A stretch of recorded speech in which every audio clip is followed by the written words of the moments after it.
വടക്കൻ സെൽഫി എന്ന് പറഞ്ഞൊരു സിനിമ ചെയ്തപ്പോൾ ഉമേഷ് എന്നുള്ളൊരു ക്യാരക്ടറാണ് ചെയ്തത്. മലയാള സിനിമയിൽ ഒരു കാലത്ത് യുവത്വത്തിന്റെ മുഖമായിരുന്നു നിവിൻ പോളി. മലവാടി ആർട്സ് ക്ലബ് മുതൽ പ്രേമം, 1983, ഓം ശാന്തി ഓശാന, ആക്ഷൻ ഹീറോ ബിജു തുടങ്ങി ഒരുപിടി ഹിറ്റ് ചിത്രങ്ങളോടെ അദ്ദേഹം സ്വന്തമാക്കിയത് ഒരു വലിയ ആരാധക വൃന്ദമായിരുന്നു. എന്നാൽ കാലം മാറിയപ്പോൾ നിവിന്റെ ലുക്കിലും മാറ്റം വന്നു. ശരീരഭാരം കൂടിയതോടെ അദ്ദേഹത്തെക്കുറിച്ചുള്ള ട്രോളുകളും വിമർശനങ്ങളും സോഷ്യൽ മീഡിയയിൽ നിറഞ്ഞു. ഒരു നടന്റെ അഭിനയത്തേക്കാൾ കൂടുതൽ അദ്ദേഹത്തിന്റെ രൂപത്തെക്കുറിച്ചായിരുന്നു പലരും സംസാരിച്ചത്. പക്ഷേ ഒരു കാര്യം എല്ലാവരും മറന്നുപോയി.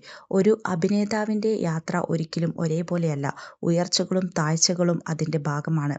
പുതിയ ഈ വീഡിയോ പുറത്തു വന്നതോടെ ആരാധകർ വീണ്ടും ആവേശത്തിലാണ്.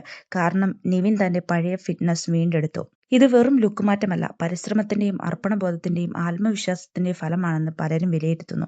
വിമർശനങ്ങൾക്ക് മറുപടി പറയാതെ തന്റെ മാറ്റത്തിലൂടെ മറുപടി നൽകുകയാണ് നിവിൻ പോളി. ഇനി വരാനിരിക്കുന്ന സിനിമകളിൽ പഴയ മാജിക് വീണ്ടും കാണാൻ കഴിയുമോ എന്ന ആകാംക്ഷയിലാണ് സിനിമാ പ്രേമികൾ. എന്തായാലും ഒരു കാര്യം ഉറപ്പാണ്, നിവിൻ പോളിയുടെ പുതിയ ലുക്ക് സോഷ്യൽ മീഡിയയിൽ വലിയ ചർച്ചയായിരിക്കുകയാണ്. നിങ്ങൾക്ക് എന്താണ് തോന്നുന്നത്? പഴയ നിവിൻ പോളി ശരിക്കും തിരിച്ചെത്തിയോ? നിങ്ങളുടെ അഭിപ്രായം കമന്റിലൂടെ അറിയിക്കൂ. ഈ വീഡിയോ ഇഷ്ടമായെങ്കിൽ ലൈക്കും ഷെയറും ചെയ്യാൻ മറക്കല്ലേ.